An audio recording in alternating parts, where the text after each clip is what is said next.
All right. Thank you, everyone, so much for joining us tonight. We are so excited that we have an alumnus brother that has dedicated his time to educating us. And so it is very exciting. We are welcoming Dan Arieola. He is an undergraduate brother from the Alpha Rho chapter at UCLA. I'm going to let him introduce himself. But one thing that I wanted to share with all of you, we were very excited to re-engage with Dan after learning that he received one of the 35 for under 35 elected officials in the United States. And so we are very ZBT proud of him and know that he's doing great work out in Tracy, California, and are excited that he is giving time to give back to ZBT in this way. Want to take a moment before I turn it over to Dan to thank the Zeta Beta Tau Foundation. Their support for our educational initiatives, especially ZBT from home, is very appreciated and allows us to do these programs. So, Dan, take it away. All right. Hello, everybody. Thanks for being here. My name is Dan Arieola. I'm currently a council member from the city of Tracy. I happen to also be a deputy district attorney for San Joaquin County. I'm a former school board trustee from Tracy Unified School District, and obviously I'm an alumnus of the Alpha Rho chapter of ZBT at UCLA, class of 2011. So I think that I just kind of want to jump in, give you guys a little bit of background about myself, and then kind of go through kind of the steps about, things are very political in the world right now. There's a lot of interest in how can we get involved, how can we make change, and we'll go ahead and talk a little bit about that. And if you have any questions, I'm going to be happy to answer them at the end. So myself, I actually grew up in the city of Tracy. It's a town in Northern California. When I was growing up, it was about 25,000. It's currently about 100,000. But unfortunately, when I grew up under circumstances of poverty. By the time I was 13 years old, I was working as a janitor and house cleaner. And it was kind of that kind of really started my journey to really pursue an education, really kind of break that cycle of poverty for my family, and ultimately got me to where I am today. So going through high school, I worked 7 days a week, doing a lot of kind of manual labor type of work until I graduated. UCLA was my dream school, and I got in a pretty good scholarship and went. And for me, first generation American, English is my second language. I came from a background of a low-income household. So for me, like, this was really kind of the beginning of an opportunity to kind of change things for myself, for my family. And so I kind of really wanted to engage in that type of regular kind of American experience. And so I knew that I wanted to join a fraternity from the very beginning, and I was very happy to rush and very happy that I pledged ZBT at UCLA. Some of my friends there, the brothers that I made there, they're my good friends today. We still keep in touch, and it really is that kind of thing that kind of stays with you. And I can tell you that, my time at UCLA is really defined by the experience I had at ZBT, because I definitely had my tough days. I had my tough times, and it really was, my ZBT brothers who had my back and who made me feel welcomed and, not alone, and who, for someone whose family has never been through the collegiate experience, it really kind of provides that foundation and family that you need. And so I'm incredibly appreciative of that experience. When I went to UCLA, I got involved in political science, really enjoyed it. I ended up graduating as a political science valedictorian, and then immediately switched sides from UCLA, went on to USC Gould School of Law, where I kind of really focused on constitutional law and kind of moved a little bit into criminal law. And I graduated as a student body president in 2014. I then went on to take the bar exam and moved immediately back home, which was kind of a big step for me, having grown up under those circumstances. And one of the things I tell people oftentimes is that for a lot of people, especially from small towns, you really define success as leaving that town. And that's something that I hear over and over again. And that's kind of one of the things that I want to talk a little bit about later on how we can change that and how you can actually make a difference where no one else is. So for me, I decided that I wanted to come back because I was kind of following things that were going on at home, and there wasn't the type of leadership that I wanted to see. Uh, the people that were on the school board had been on there for years. A lot of the same names were on the city council from when I was in high school. Nothing had changed in, that 7 years that I was gone in LA. And so I came back, and I knew that I really wanted to make some kind of difference, but I didn't quite know where. So by that time, I had worked as a post bar at the district attorney's office. And unfortunately, they didn't have the funds to hire a full DA class. So I actually started my own business. I started my own criminal defense law firm. I was 25 years old. I got some pretty good publicity because at the time I was the youngest attorney in the state of California with my own law practice. And I started working with some community members, focusing really on young people from the California Central Valley, which is kind of more agricultural, more rural, and people who didn't really have a lot of access to opportunities, and was really kind of hoping that, I could help people overcome the barriers that I had to face. There's no reason we have to, reinvent the wheel. So I was kind of focusing on that kind of mentorship. And because of my work there, and because of the publicity I got from my law firm, I was called by an elected official and asked if I wanted some coffee. And that was kind of the first step. And she asked me if I was interested in running for office. I said eventually, wasn't quite sure when, where, or how. And that's how I ended up deciding to run for school board. So I ran for school board. Just a few months later, ended up winning my first race ever at the age of 26.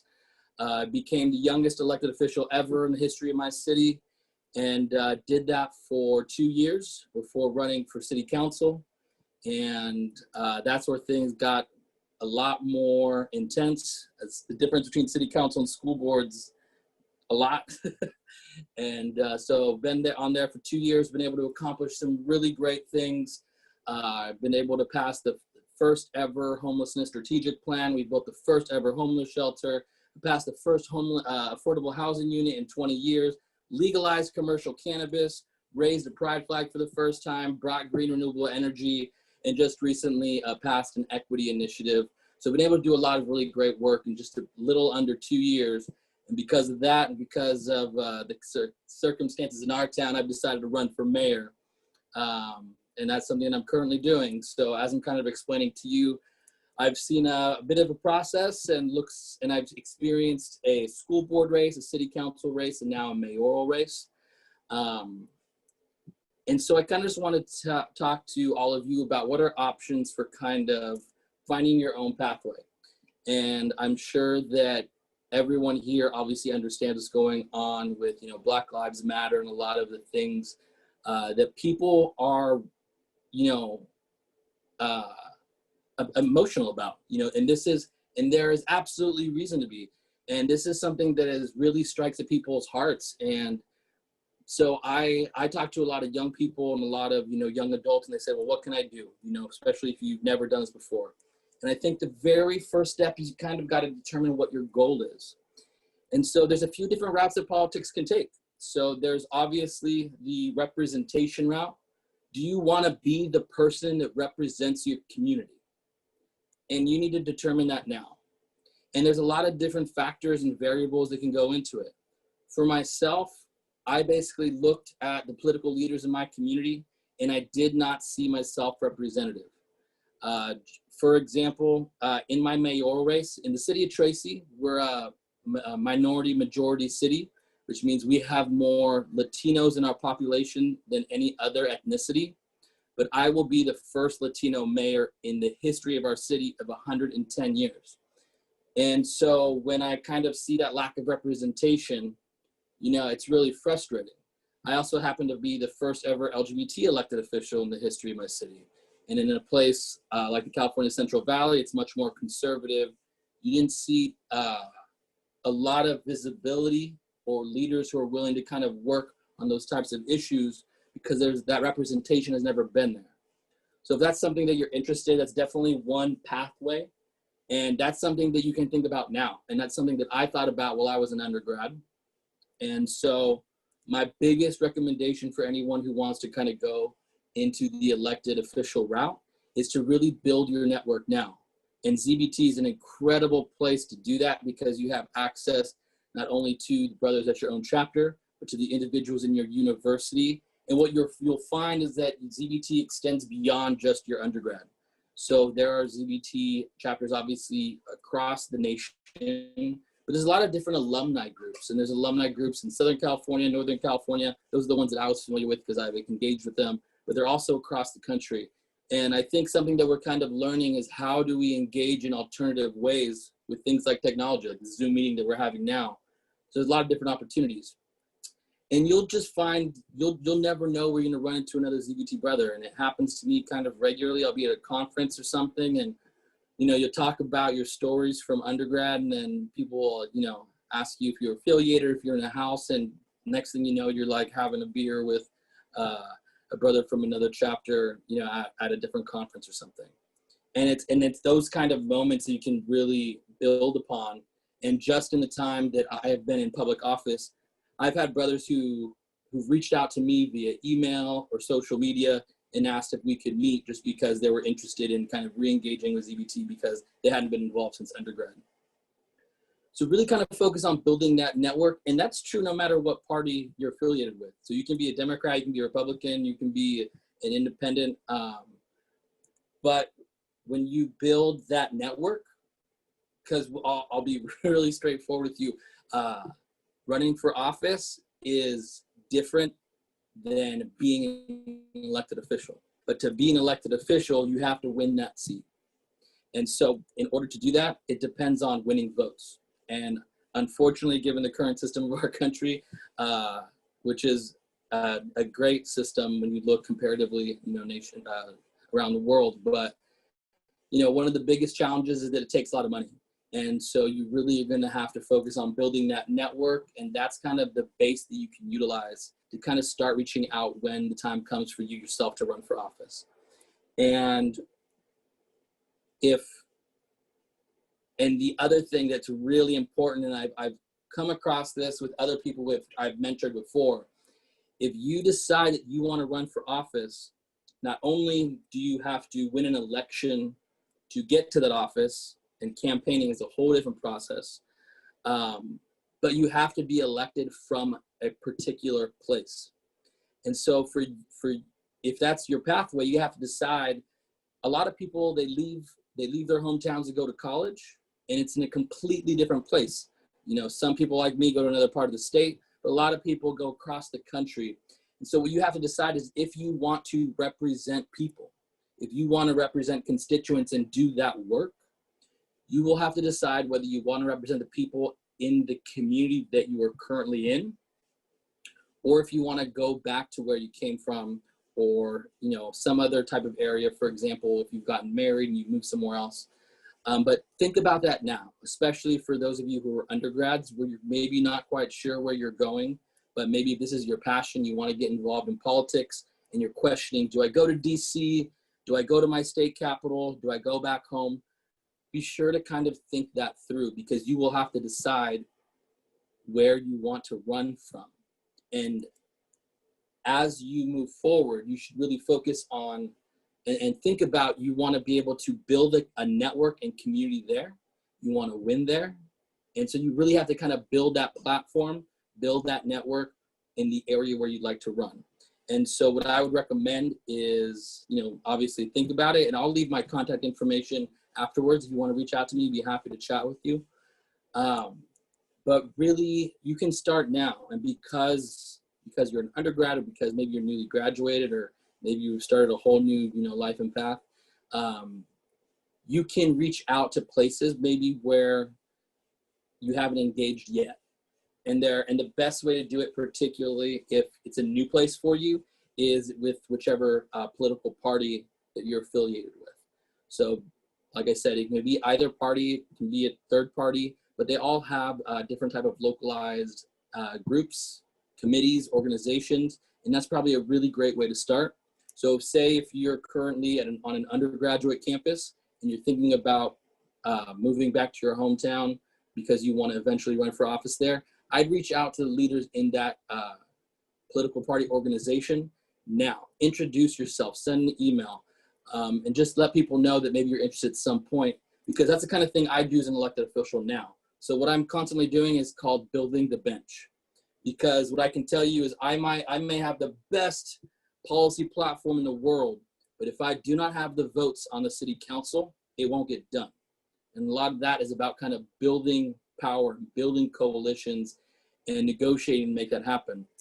But I am always looking for who's going to replace me. So when I was in the school board, there was a position, there was 7 school board members. And before I ever decided to run for city council, I knew that I wanted to find someone to replace me. In fact, I found 3 people to run for office for all the openings on that board. And so we are always looking for people to come next after us. And maybe if that's, as mayor, it's looking for city council members, which is something that I've done as well. As a city council member, maybe it's looking for a school board. If you're on school board, maybe it's running for local organizations. There are different nonprofit organizations, and depending on your community, a lot of those can have a lot of power and authority themselves, and a lot of influence to be able to engage in community change at the local level. So be starting to think about where you might fall in and where that might work for you. And then again, there'll come a point where you actually have to run, and we'll talk a little bit about that later. But I kind of want to talk about the other pathway to engaging in politics. So the 2 large pathways I'd say is 1, actual representation, and the second one is policy change. Is there something that you want to change? And I think a lot of people have kind of started to open up to that idea, particularly around what we've seen with BLM. And so that can be a much more complicated area, because that involves influencing not only your community, but the people who currently hold power to see how you can enact that change. And so I think because it's just so fresh in everyone's minds, I'm going to keep using the BLM example because it makes sense. And I myself was able to engage in policy change in my city based on work that advocates were able to do here locally. So, for example, if you decided on an area where you got to make a change, then the first step is to find people who feel similarly. And in the age of social media, it's actually pretty easy to do. I wouldn't say easy, but there's a lot more opportunities to do it now than there were 10, 15, 20 years ago. You'll begin to know people who think similarly to you based on what you see and engage with on social media. And based on different groups that you're associated with, you'll be able to pick and choose individuals who feel similarly and want to enact similar change. So for example, in the city of Tracy, we were extremely lucky where we have not had contemporary problems with police violence. We have not had a police involved killing in over 13 years. And while of course that could be better, it provided us an opportunity to kind of evaluate the problem from a lens of focusing on the policy to make it better, as opposed to enacting a complete change, which can be more difficult. But the city of Tracy is unique because if anyone knows the city of Stockton, their statistics are that they're the #1, they're the highest crime rate in the state of California, and they're the 10th most dangerous city in the United States. It also happens to be where I practice law as a deputy district attorney. So the statistics that we see in my city, because we're next to Stockton, are always going to be compared to that. So what we saw there was very different than we saw in my town. And so Stockton was really looking for kind of that huge change. And in Tracy, we were looking for kind of more the community policing avenue. So if you want to start building that power, find the people who you work with, who who want to enact that change, and reach out, start formulating that groups. And then you want to meet in person. I know it's a little more difficult right now because of COVID. So I didn't, maybe start with something like a Zoom, but you want to talk in person and kind of focus on identifying a goal. In the city of Tracy, what it was was actually have policy change that was based on equity. And so there was different ideas of what that could be. No one kind of agreed right away, right? So, but if you want to have bigger structural change, you need to have end goals for that policy. And one person can't do that realistically. So kind of find the people who you would like to collaborate with and actually engage in that collaboration. And then invite other people who maybe have different views from you to the table, and then further engage in it to make sure that you're, finding the gaps, because maybe there's something you haven't thought about yet, where you could really enhance your own ideas and make them better. And then once you have that, you want to take some type of action. And I think one of the best actions we've seen so far was all of the actual protests and walks that we've seen throughout the nation. We had 6 in the city of Tracy, and we were incredibly lucky that none of them were violent. We had young activists who themselves are the ones that organized. They were the ones who invited us as elected officials to join them. And we sat down with them and we worked out, what would you like to see? What is your vision? And it's by working together with those people who want to enact a change, having them kind of build those coalitions. And then once you've built that, you've kind of gained some publicity, or you've kind of like gained more clout. Then that's when you want to engage your elected officials, is what happened in my town, and what I would absolutely recommend for everybody. Because once you have, dozens of people behind you, hundreds of people behind you, thousands of people behind you, that's what elected officials are going to take notice of. And they won't be able to ignore you when you've already kind of built that power as a community and have that kind of united front for what you want. And then be very clear in your demands. And that was something that a lot of communities struggled with. They weren't quite sure what. Some people wanted to abolish police. Some people wanted more equitable policies. Some was focused on economics. Some was based on police practices. So be clear what your ask is, and then make sure you're engaging with your elected officials to see that done. Now, how can you meet an elected official? These days, it's actually a lot easier. So before, kind of the historic ways where your phone calls, letters, you could write opinion pieces to your newspaper. But these days, it's actually a lot easier to get in touch with your elected officials. All of us have Facebook, Instagram, Twitter. And so you can actually do a lot more of that outreach. And what I'll tell you is that if we see, a united group who's willing to work on something, that will take notice, and that's what we're going to engage with. And even with ideas that I might not necessarily agree with, I will definitely still reach out to those individuals and talk with them. As long as you're kind of keeping it, respectful, I would say that it's much more likely today that you're actually going to be able to engage with your elected officials. So I would definitely start that. You can go ahead and do this kind of whole traditional routes, but kind of that social media presence is something that is very new. And a lot of elected officials just like to do it because realistically, it kind of helps them focus and kind of market themselves for the ideas that they want to get passed, because eventually they'll have another campaign or something like that. So we've talked a little bit about kind of engaging, via representation, engaging versus policy work, and kind of building that power. One of the biggest things, again, no matter what your party is, and really no matter what stage in your life you are, is you got to remember to vote. Voting is so important. Voting is that one thing that you have as a right, and you need to take advantage of it. And I think that we're seeing the opportunities for really big systemic changes, and no matter what side of the aisle you're on, there are possibilities for huge change right now at this moment in time.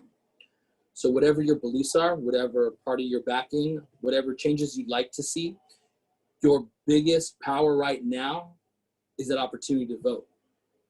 And I think what we're seeing these days is kind of a realization that, before, people didn't think that their vote mattered, but we're finding today that your vote absolutely matters. And I have friends, I'm friends with a lot of elected officials throughout the country, and you'll be surprised at what happens by just a mere few votes. I have a friend who ran for a city council office in Florida. It ended up tying. They did a recount, and he lost by 1 vote. And so that 1 vote meant a whole change on a city council. And what you'll find in a lot of cities is that the things that you do every single day, the opportunities that you have, are really affected by your local office holders. For example, in our city, in the city of Tracy, before I was on council, there was absolutely no commercial cannabis cannabis companies in our city. And it wasn't until I came on council and really started to kind of reanalyze what commercial cannabis provided and the opportunities it had to convince the rest of council to move in that direction. And now we're bringing that to our city. We also haven't had any affordable housing built in 20 years. And so for myself, I'm the only elected official that actually rents. I don't own property. And that's because I'm the first ever millennial elected. I have student debt. I have kind of a lot of the same problems that other millennials are facing. And so being able to have those conversations has allowed us to make local change, which really, affects, what's being funded, what kind of businesses can come in your town, what kind of housing can you have in your town. Being able to do something like raise the pride flag for the first time ever. That was the first time it ever happened in our county because we began to have that representation.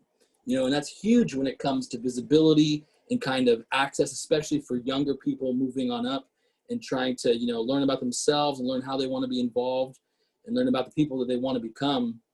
So be really attentive to what's going on in your local areas and your local communities, because you can make huge change in your cities based on the relationships that you're building with your local elected officials. And, for us, that's making the difference between if there's baseball parks being built versus an aquatic center versus community centers. And those are things that we're all kind of working on. But what gets built first and what gets done over the next year versus 5 years versus 10 years depends on who's in office. So make sure that you vote, especially for those local races. I want you to really think about those down ballot races because they're huge. They can be monumental and really affect the day-to-day of your life. And what I would really want to encourage all of you to do is to run for office. It can be kind of scary, but it has been the most rewarding experience of my life. Sometimes you want to pull your hair out and you get frustrated, but it can be so incredibly rewarding.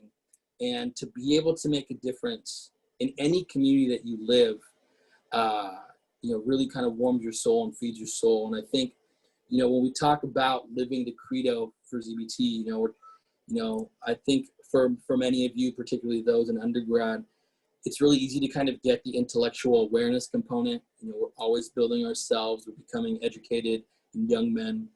I hope we're always, having integrity in every aspect of our lives. And in your day-to-day, you're experiencing brotherly love with those that are around you. But that social responsibility component is something that I really want to reiterate because that doesn't end.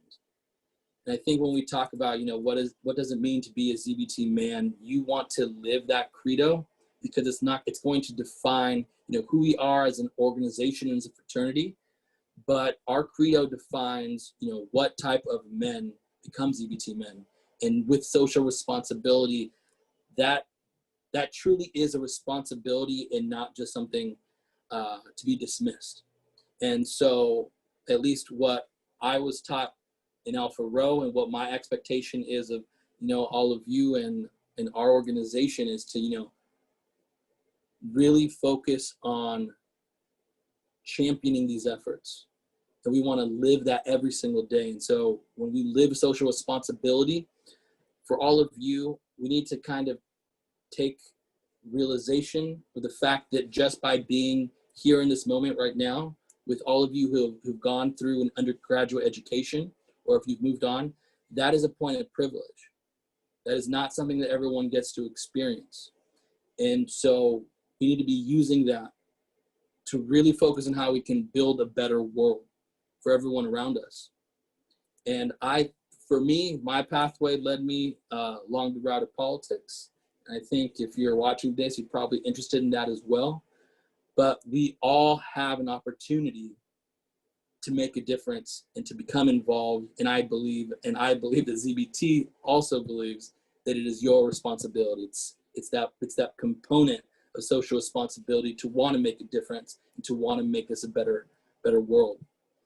So when I say, I want you to get politically involved and politically engaged, I think that each of you holds power and authority that maybe you quite haven't grasped yet, that hasn't been developed yet, but just by being, a brother in ZBT, you have that opportunity and you should use it. And you can use that not just for yourselves, but for your family and for your friends and for your communities and for your schools and for everything afterwards. And I'm not saying, not everyone needs to become a lawyer or a doctor or an engineer, but there is a role that you can play. And within whichever role you end up in, please consider the opportunities you have to engage in social responsibility. And be that whether it's calling out racism or calling out prejudice or, starting this fight and looking at policy change and how you're going to enact it. You are in a better position than so many other people in the world, and you have that authority and I believe responsibility to make a difference. So when I say vote, I mean vote. And that can be, when we're looking at especially down ballot races, that one vote can make a huge difference. And I'd say that one of the last things that I really would encourage for all of you is think about running for office. Think about being that representative voice for other people. There are so many people out there who don't have the ability to fight for themselves, who don't have a voice. And all of you, truly by just being ZBT men, you have that ability because you've gotten this far.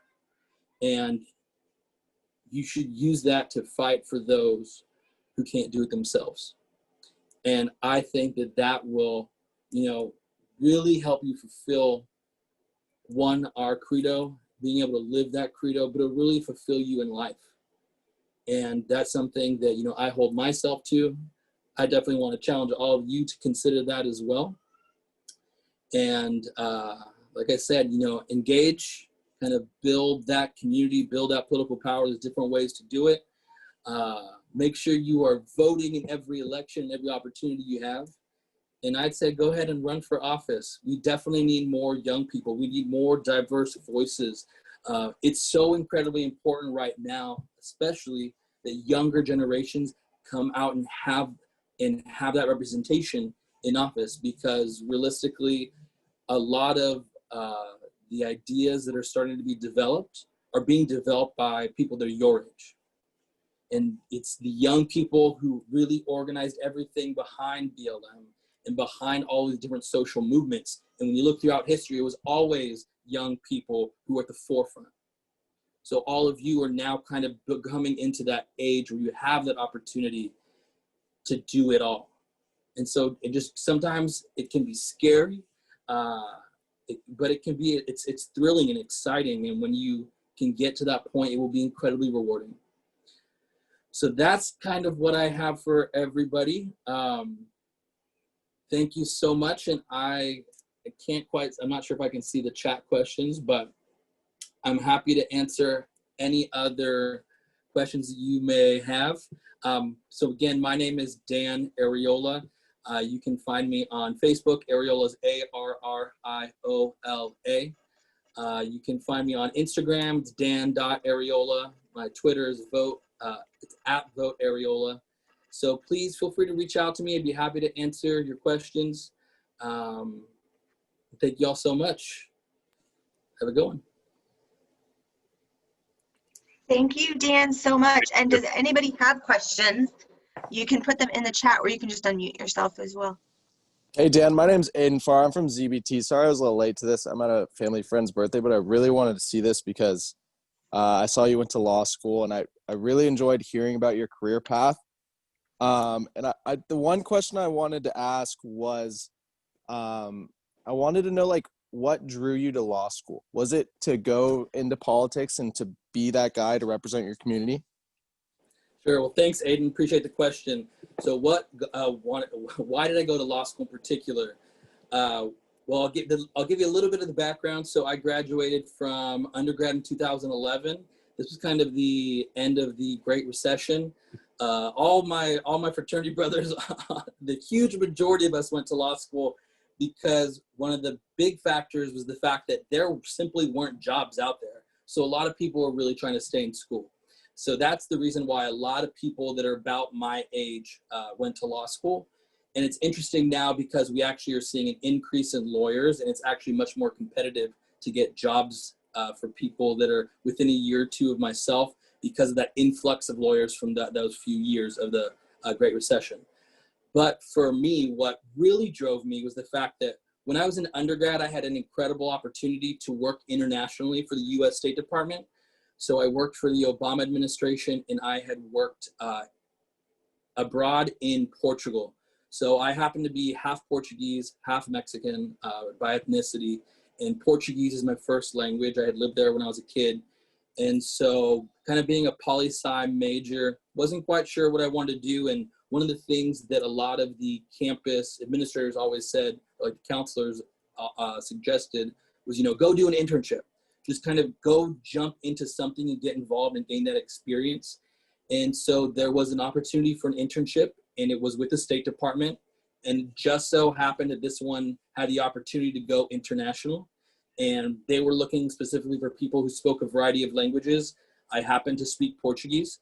And so I went for like a quarter to Portugal. I worked out of a consulate, which is like a smaller embassy. And I was doing a lot of partnership with the U.S. Air Force Base in Portugal. And what I had learned there was that basically the work that I was doing essentially as a junior diplomat was really profound. And so this was right after the presidential election of 2008. So anytime a president gets elected, they pick all new ambassadors and all new consul generals. So every embassy and every consul gets new leadership. There was a bit of a problem in Portugal, however, because the language that was taught to their ambassador and consul general was Brazilian Portuguese. And so there was actually some tension between the American government and the Portuguese government and the local nationals. So because I spoke Portuguese, I spoke the right dialect, I was able to really kind of ease those tensions, work with the local newspaper, work with the local media, work with the Portuguese nationals alongside the U.S. Air Force Base, and kind of ease those tensions because there was trust there, and because I still had some family members. This was actually out of the Azores, so it's the islands, and I had some family members who still live there. So kind of by building that trust, and kind of what I talked about a little bit earlier, kind of building that power and developing those networks, it was because of those skill sets that I had and that opportunity to kind of build that network that it made it easier for the United States mission in Portugal. And so I actually thought, I was like, wow, I was, I think like 20 at the time, 21 at the time. And I thought, for the fact that I was sitting in meetings with ambassadors and military generals at that point in just still being an undergrad, for me, it felt incredibly rewarding. And I thought, wow, well, if I can do this at the age of 20, this might be an incredible career for me. So I actually wanted to be a diplomat. And so what my intention was for going to law school was to build upon that. So I kind of envisioned what was the long-term that I could do as a diplomat. And I thought, like something like working with the United Nations or kind of along those lines. And so I figured that I would go to law school and really be able to kind of work on those types of, building treaties and building international authority in law. And so that's kind of the reason that kind of got me to go to law school. So it was a couple factors, just kind of the environment that we were in the economy. So it was better at that time to go to graduate school. And the skill set that I learned that I had, given the experiences that I took while an undergrad, and kind of visualizing the long term and how could I better position myself for the future. And so for me, it was having that law degree. And then by the time I got to law school, I fell in love with constitutional law and constitutional law and my background in political science really was a really good match. I ended up working for the ACLU for my first summer, got to do a lot of actual civil rights work. And then I went and networked, and I reached out to people. And the reason I went into prosecution and became a deputy district attorney was because on my pathway for trying to learn, what I could do as a lawyer in civil rights, people often told me, because I would meet with alumni from UCLA and USC, and they would say, well, maybe if you want to maybe you should run for office, or maybe you can work for office. And there was and it's something that we're seeing interestingly, and I want to go back to that BLM example of, what opportunities are there for building community power from the outside, looking at a system and looking inwards. But also, I am a law enforcement officer, so looking from the inside outwards and how we can kind of do that change from within.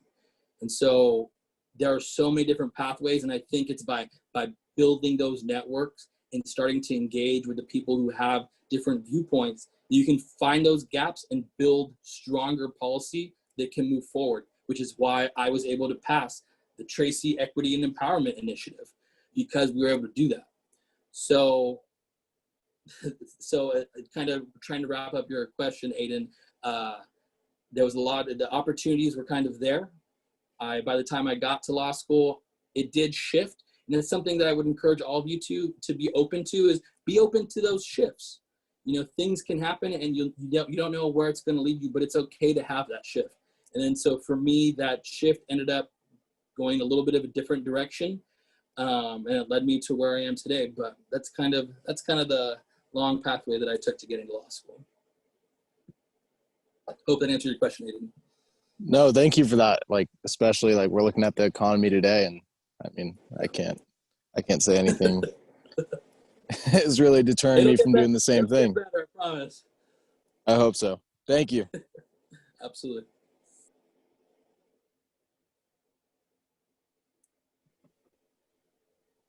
Any other questions for Dan?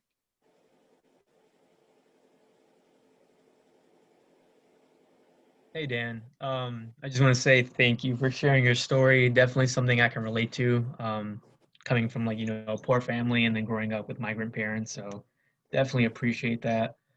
So let me start my video really quick. So my bad, my hair's a mess. Can't find a barber out here. It's all good. So I guess for me, I'm also a poli-sci major. I'm from Chicago, from the north side, and politics hasn't really been well, in high school, I wasn't really focused on politics, but once I got to college, I became a little bit more persuaded by my friends and my family to pursue this sort of career. And I'm not sure if I want to be a politician in particular, but seeing that you are an upcoming politician associated with a fraternity, my question is more pertaining to your image. So are you concerned that your association to Greek life of being a fraternity man would in some way hinder your success as an upcoming politician, mainly because, right now, Greek men in particular are under fire for everything going on with just old Greek male culture. So I guess something along the lines is, is this something that you've been concerned about or something that you struggled with? And if so, how did you address it? Absolutely, and thank you, Rodolfo. That's a really good question. So that question came up for me personally during my first election. So basically, at the age of 24, graduated law school. I ran at the age of 25. My election was at 26. So, and I mean, I'll be very candid with you all. There was a lot of drinking and partying in undergrad and even in law school. And I do see a couple of my fraternity brothers from UCLA on the chat. So, you can ask them on their own time.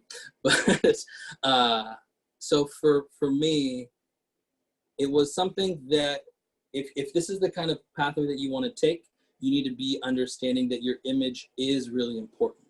And so, and I think it's a little bit different these days because I think especially your generation has a better understanding of what you put on social media. Your understanding of, that once it's on the internet, it kind of always stays there, is is important because we didn't quite have that understanding when I was around. So I was in undergrad when like the first iPhone came out. And so, you know, we really were kind of learning what that meant, you know, to have these photos and for them to kind of live forever online. And so I'll be honest with you. So when I was going through my first campaign, one of the things, and I had interns and I had a campaign team. And one of the things I did was to do what we call opposition research. So basically you go do research on all of your opponents because you want to find out their voting records and their donor records, who's funding them, have they made bad decisions, and are there things, you know, to watch out for. And a really important part of that is if you're going to be the candidate is to do that for yourself.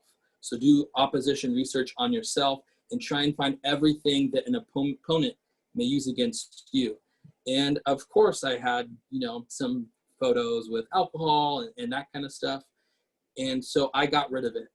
And so I, you know, tried to clean my social media image. I wasn't, you know, proud of that fact. It was definitely something that I was involved with, but it's not who you want to be as a professional moving forward. And like I said, I think your generation gets that a lot better than mine did.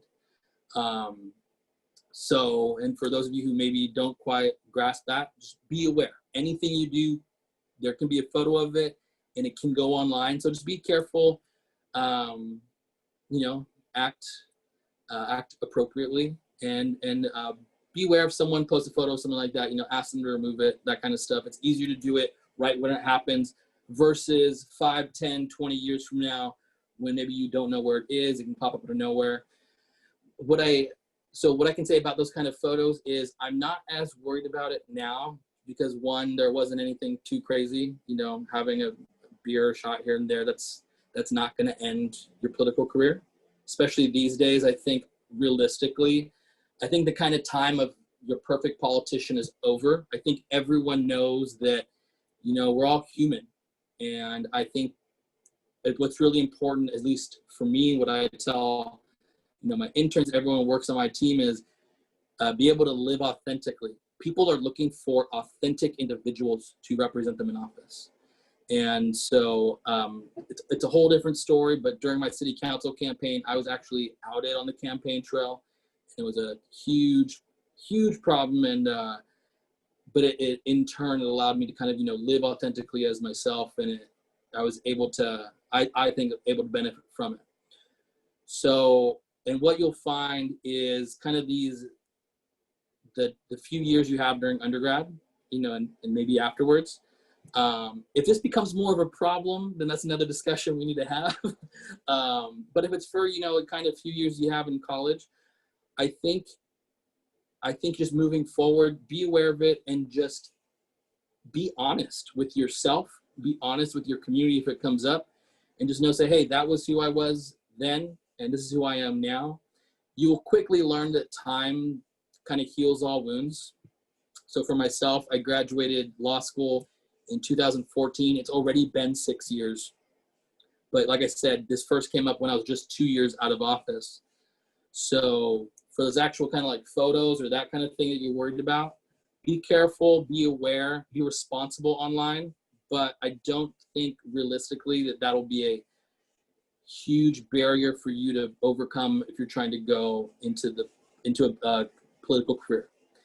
What I will say kind of on the other side of that though is the culture, right? You know, what you are absolutely correct in saying, you know, the Greek men in particular are under fire, but what I would challenge you to think is, you know, why is that?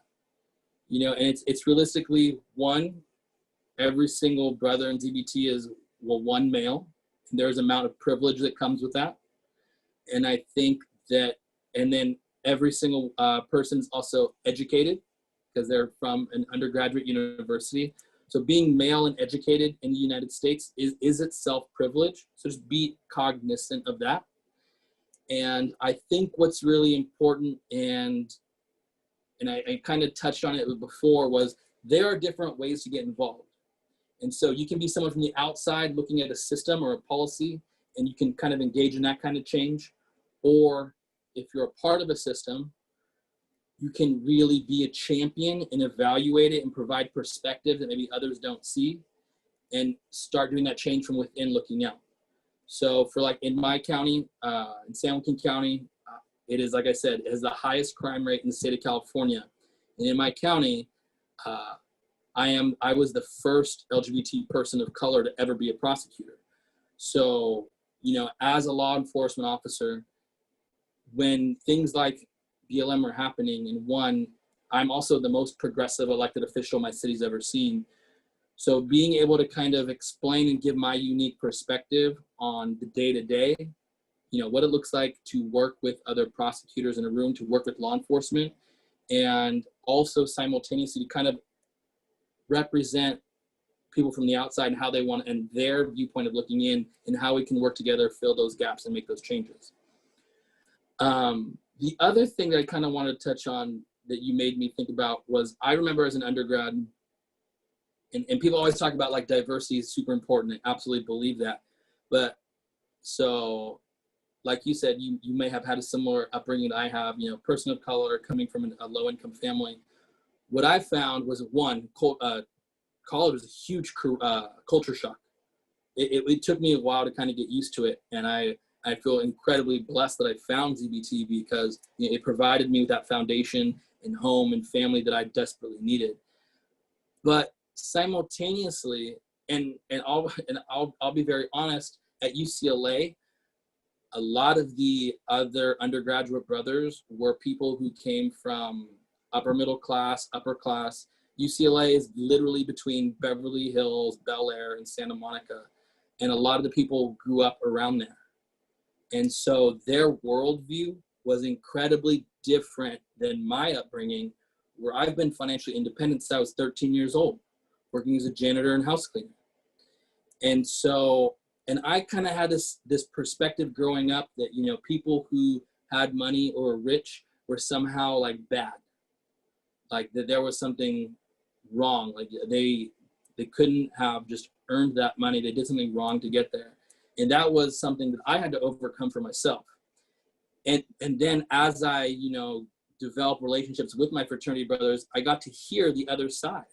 And, you know, from my brothers who came from the upper middle class, upper class, and their understanding of like, well, were you just lazy? You know, and the kind of, and then you get to challenge those assumptions, and you get to challenge those backgrounds.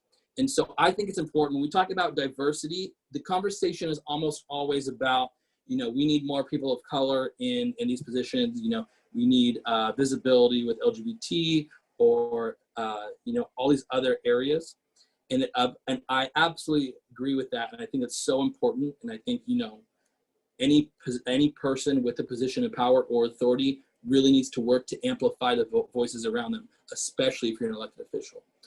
But simultaneously, and it's something for maybe you to consider, Rodolfo, in, you know, as you move forward, is that understanding that it works a bit in the opposite direction. And so for myself, diversity for me meant learning about people who were middle class, who were upper middle class, who were very rich, and learning about, you know, because it is a different culture, and learning about them, learning about their families, and, you know, and I remember going to like all these different events. So I grew up Catholic, and obviously I joined ZBT, but being able to go to like Shabbat and like going to bar mitzvahs and engaging with like Jewish culture in LA was very different, and something that I hadn't experienced before.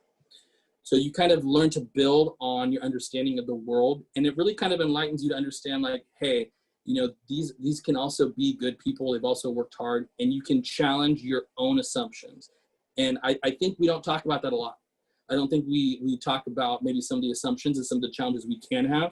And then once we kind of start to think in that manner, I think that it puts us in a better position to better argue later on when we're talking about building power and building networks, because it gives you a unique perspective. And I'd say absolutely use that, because then you can use that to build your own power, and you can use that to make changes happen later on.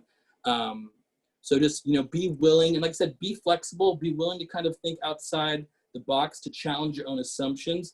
And I think that it goes in both directions. And I think when we think of like diversity, we should think of it as in its literal form, like diverse ideas, diverse experiences, and be able to understand the value of the diverse experiences just for being different than yours. So you can look at your own assumptions, evaluate other assumptions, and really kind of have those dialogues, challenge ideas, because that's where you really kind of start to build your own ideas and find the better ideas once you have kind of that perspective. Because if you surround yourself with people who only have the same ideas as you, you're not gonna build the idea. It's just gonna stay the same because you've only surrounded yourself with people with the same idea. And what I loved about ZBT was the fact that there were so many different experiences and different cultures and different personalities. And we were all in one house, and we really got to learn about one another, and we got to experience that diversity in a really safe space with people who, I loved, and who, even if you got in arguments, you knew were good people. And so I think that idea, moving it forward into your career, into your community, was really beneficial. So I hope that answered your question, Rodolfo. Oh yeah, definitely. Thank you. Like, I appreciate that. Gave more than what I expected. So thanks. Yeah, absolutely.